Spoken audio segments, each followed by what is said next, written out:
Well, North Korea has responded angrily to sanctions against three top officials, including a man, Chae Ryong-hae, who's believed to be the right-hand man of North Korean leader Kim Jong-un.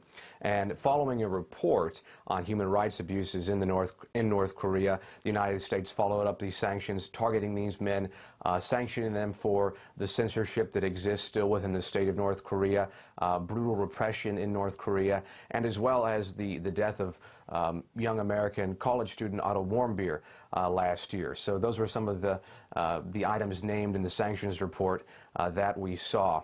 And basically, it's preventing these officials from making any kind of financial transactions within the United States, freezing their assets. I've spoken to some experts, some North Korea watchers, who have said this is more or less superficial, considering the already intense sanctions in place against North Korea.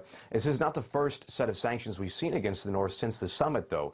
We saw the Treasury Department, the U.S. Treasury Department, sanctioned a North Korean hacker and the company he worked for in relation to the WannaCry, or the cyber attack against Sony a couple of years ago. So the United States has still maintained a certain amount of pressure against North Korea, and that is, it seems to be on the sidelines a bit compared to what it's really wanting, and that's a list of North Korea's weapons and a promise that it'll give those up at some point. And on the other hand, inter-Korean relations seem to be much more positive. Now, how are the two Koreas maintaining a peaceful mood?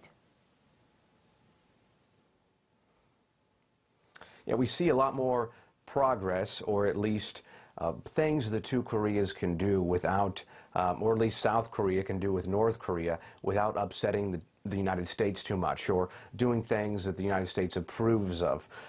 We just saw within this past week North and South Korean soldiers at the MDL, the military demarcation line within the DMZ, crossing that peacefully for the first time since the end of the Korean War. They were going to the opposite sides of the MDL to check on the deconstruction, or the demolition rather, of guard posts.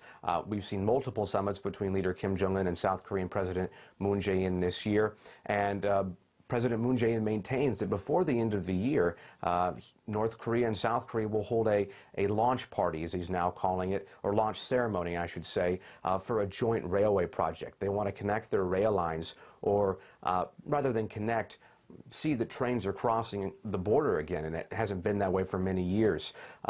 Whether these projects actually reach fruition is another question, because of sanctions still in place and because of the U.S.-South Korea alliance. Okay, Bruce Harrison, live for us from Seoul. Thanks for that, Bruce.